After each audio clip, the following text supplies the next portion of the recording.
आज या ठिकाणी मंचरकरांच्या वतीने, आंबेगाव तालुकाकरांच्या वतीने आज या निषेध मोर्चाचे या ठिकाणी आयोजन करण्यात आले.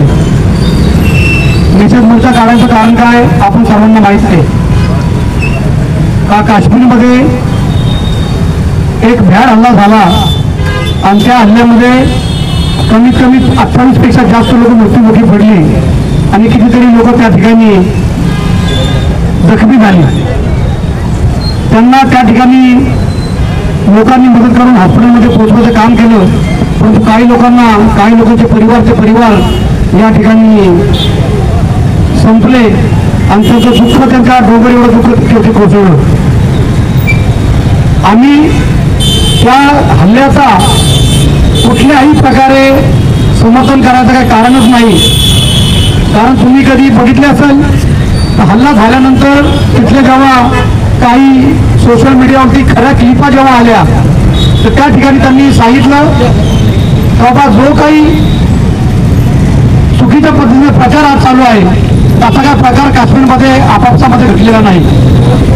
आता मला तुम्ही सांगा, दहशतवाद हा दहशतवादाचा कोणताही धर्म किंवा जात नसती. धर्म कधी जात असतील तर त्यामध्ये मुस्लिम समाजाचे लोक पण, हैदराबादचे काही लोक, तिथला स्थानिक माणूस हा पण त्याच्यामध्ये शहीद झाला.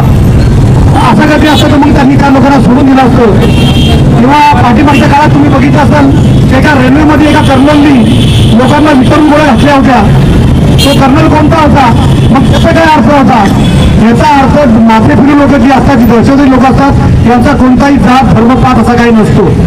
आणि इस्लाम धर्मामध्ये कधी कुणाचं रक्त तुम्ही असं म्हणजे काही कारण नसताना तुम्ही कुणाला पण गोळा घाला किंवा कुणाला जीवाने ठार मारा, इस्लाम याची परवानगी कधी आयुष्यात कधी देत नाही. आणि हे जे लोक आहेत हे इस्लामच्या नावावरती कलंक आहे. इस्लामला मानणारी लोक नाही की मुसलमान होऊ शकत नाही, हे मुस्लिम समाजी किंवा इस्लाम धर्माचे होऊ शकत नाही. आणि त्या ठिकाणी ज्या लोक आजच्या संगमतांनी राहतात त्यांनी बघितलं काश्मीरचं वातावरण पाठीमागच्या 5 वर्षाच्या काळामध्ये एकदम चांगलं होत चाललं होतं. आणि चांगलं होत असताना तिथं जायला लागली लोक, तिथं मोठे यात्रा व्हायला लागल्या.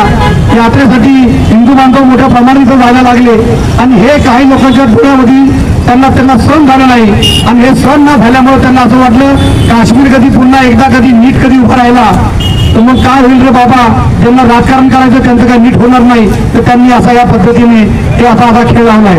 परंतु लक्षात ठेवा, कोणता वेगळा मेलेला माणूस हा पहिला माझा भारतीय आहे आणि नंतर त्याची जात किंवा पात किंवा धर्म हा नंतरचा भाग आहे. तिथे शहीद झालेला प्रत्येक व्यक्ती हा माझा भारतीय नागरिक आहे, तो माझा बंधू आहे, ती माझी आई आहे, ती माझी बहीण आहे, तो माझा भाऊ आहे.